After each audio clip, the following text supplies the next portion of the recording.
আসসালামু আলাইকুম সুপ্রিয় শিক্ষার্থী বন্ধুরা, যদি p of x equal to x cube minus two x square plus three x minus four বহুপদীর পি অফ ওয়ান নির্ণয় করো সিনথেটিক প্রক্রিয়ায়।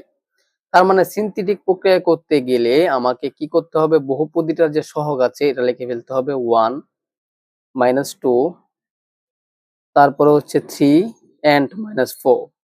তারপর এভাবে একটা চিহ্ন দিবেন। এই যে এখানে কত আছে, ওয়ান আছে, ওয়ান লিখে ফেলবেন। এই ওয়ানটা এখানে নামায় ফেলাবেন। তাহলে এই ওয়ান দিয়ে ওয়ানকে গুণ করলে কত হয়, ওয়ান। তারপরে মাইনাস টু এর সাথে যোগ করলে মাইনাসের ওয়ান থাকে, এই মাইনাসের ওয়ান দিয়ে আবার ওয়ানকে গুণ করলে হয় মাইনাসের ওয়ান। আবার থ্রি এর সাথে যোগ করলে হয় টু। তাহলে টু এবং ওয়ান গুণ টু এবং ওয়ান গুণ করলে হয় টু।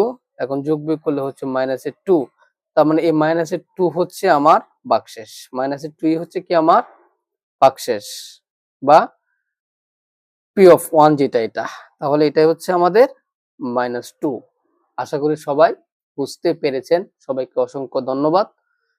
যাদের ভিডিওটি ভালো লেগেছে তাদের প্রতি একটি অনুরোধ, আমার চ্যানেলটিকে সাবস্ক্রাইব, ফলো এবং শেয়ার করতে ভুলবেন না। সবাইকে অসংখ্য ধন্যবাদ। আসসালামু আলাইকুম।